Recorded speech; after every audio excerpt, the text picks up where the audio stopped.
Crianças, bom dia! Como é que vocês estão? Vocês estão bem? Todos se cuidando direitinho? Tudo ok com vocês? Ah, que coisa boa! Tia Débora tá muito feliz de poder estar aqui mais uma vez com vocês, mesmo que não seja da forma como a gente tinha planejado, né? De ser pessoalmente na nossa igreja, a gente se vendo, se olhando, se tocando, mas graças a Deus que Deus nos deu essa oportunidade de estarmos juntos por aqui pela telinha do celular, do computador, para aprendermos um pouquinho mais da palavra do Senhor. Vamos lá hoje? Então, antes de começarmos, eu queria que nós fechássemos os nossos olhos e que a gente orasse para Deus, orasse ao Senhor, pedindo para que Ele nos ajude, pedindo para que Ele abra o nosso entendimento, para que a gente compreenda aquilo que Ele quer nos ensinar nessa manhã, tá bom? Vamos fechar os nossos olhos e vamos orar? Pai amado, Pai querido, muito obrigada, Deus, por essa oportunidade de estarmos aqui para aprendermos da Tua Palavra. Que o Senhor abençoe cada criança que está nos ouvindo e que o Senhor possa, Deus, falar aos nossos corações nessa manhã. Nós te agradecemos por tudo, em nome de Jesus. Amém. Antes de começar também, eu quero fazer uma pergunta para vocês.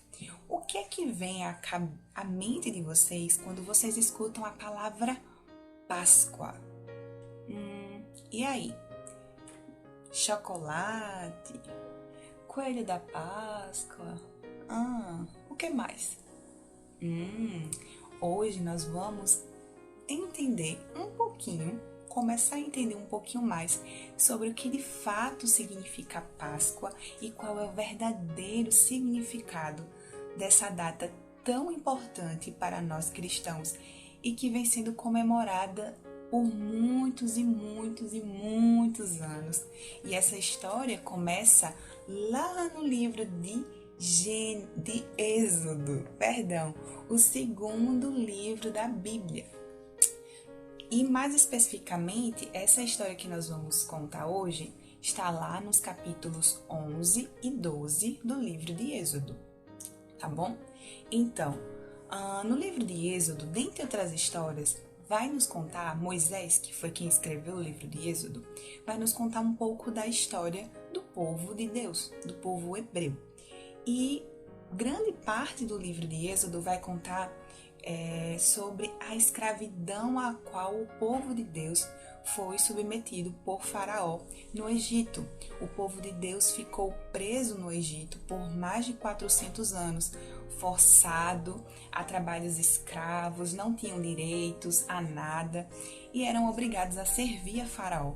E o povo de Deus sofreu muito e por muito tempo, e o povo de Deus orava e clamava a Deus, pedindo que Deus libertasse ele para que eles pudessem servir e adorar a Deus na terra que Deus havia prometido para Moisés lá atrás, a terra de Canaã, a terra prometida. E Deus, como Deus é um Deus muito bom, muito misericordioso, Deus ouviu a oração, Deus ouviu o clamor do seu povo e enviou e levantou um homem chamado Moisés, isso mesmo, Deus levantou Moisés para libertar o seu povo da escravidão do Egito. Então Moisés foi o instrumento utilizado por Deus para libertar o povo dele da escravidão. Mas, uma pergunta, vocês acham que foi fácil para Moisés libertar o povo do Egito? Claro que não, né? Faraó era um homem muito mau e que tinha um coração muito endurecido. E ele não queria de jeito nenhum deixar o povo de Deus ir embora para adorar a Deus em outro lugar, na terra que Deus havia prometido. E aí, o coração do Faraó, rei do Egito, endurecido, Deus fez o seguinte: Moisés, eu vou enviar pragas para que todos vejam que eu sou o Senhor e que eu estou ordenando que Faraó libere o meu povo da escravidão.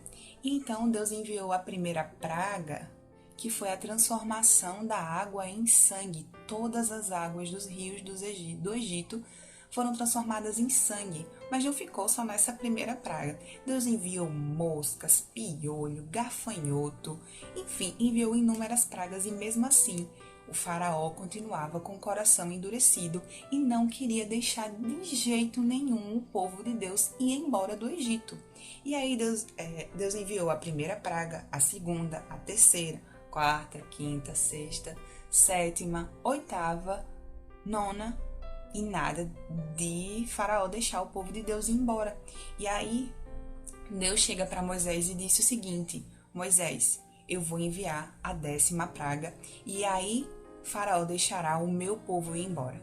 E qual seria a 10ª praga que Deus estabeleceu?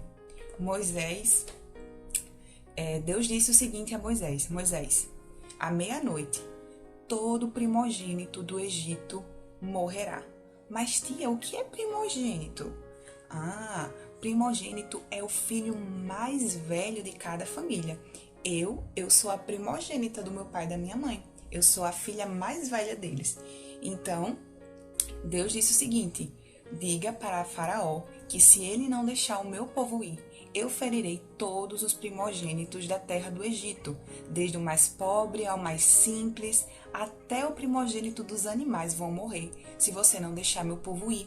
E aí, o faraó não deixou Moisés ir, e aí à meia-noite veio o anjo do Senhor e feriu todos os primogênitos do Egito.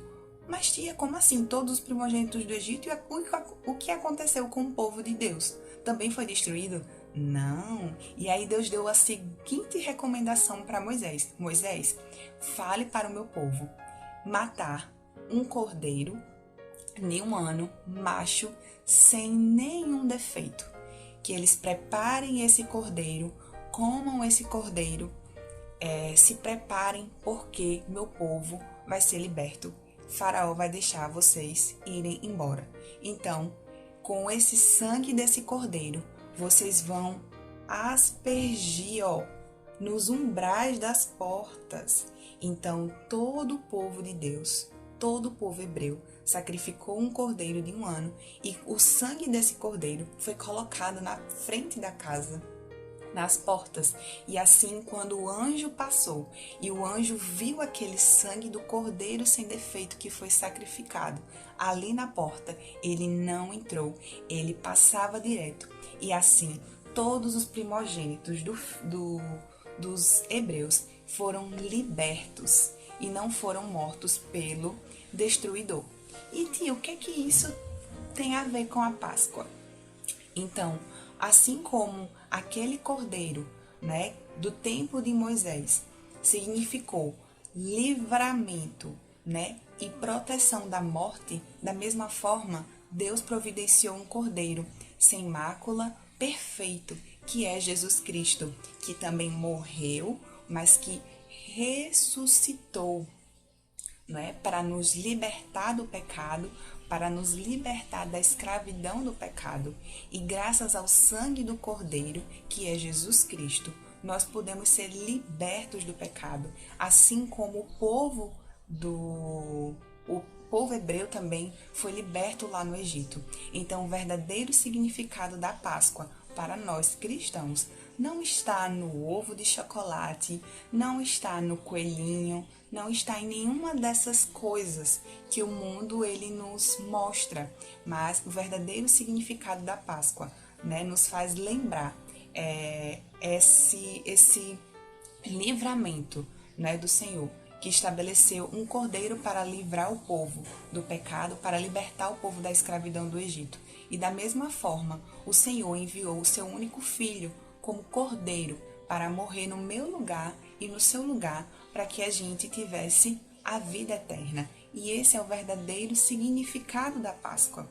E eu gostaria, só para finalizar, que vocês abrissem a Bíblia de vocês no livro de João, capítulo 1, versículo 29, que diz assim: no dia seguinte, viu João a Jesus, que vinha para ele e disse: Eis o Cordeiro de Deus, que tira o pecado do mundo. Então, durante essa semana, vocês vão pedir para papai e para mamãe ajudar vocês a memorizar esse versículo: Eis o Cordeiro de Deus que tira o pecado do mundo. Jesus é o Cordeiro de Deus que foi enviado para nos livrar e nos libertar do pecado. Então, vamos orar? Agradecendo a Deus por Ele ter enviado esse Cordeiro, para que, através da morte do seu sangue puro, nós pudéssemos ter vida e vida eterna, vida em abundância, tá bom? Vamos orar? Pai amado, nós queremos te agradecer por o Senhor ter enviado o seu único Filho, sem defeito, perfeito, sem nenhum pecado, para morrer no nosso lugar e nos dar a vida eterna. Nós te agradecemos porque por tão grande e perfeito sacrifício que foi capaz de nos dar a vida eterna. Nós te agradecemos no nome de Jesus. Amém. Amém, crianças? Então que vocês possam refletir sobre isso, né? Principalmente durante esses dias, né? Que nós estaremos comemorando em breve a Páscoa, e que vocês possam lembrar, né, do verdadeiro significado da Páscoa. E como atividade, eu quero que vocês peçam a papai e a mamãe ajuda para vocês desenharem, pintarem algo que lembre agora o verdadeiro significado da Páscoa para vocês, que não é, como a tia já falou, não é ovo, não é chocolate, não é coelhinho, mas é o Cordeiro de Deus que veio para nos livrar e nos salvar dos nossos pecados. Amém? Um beijão e até mais!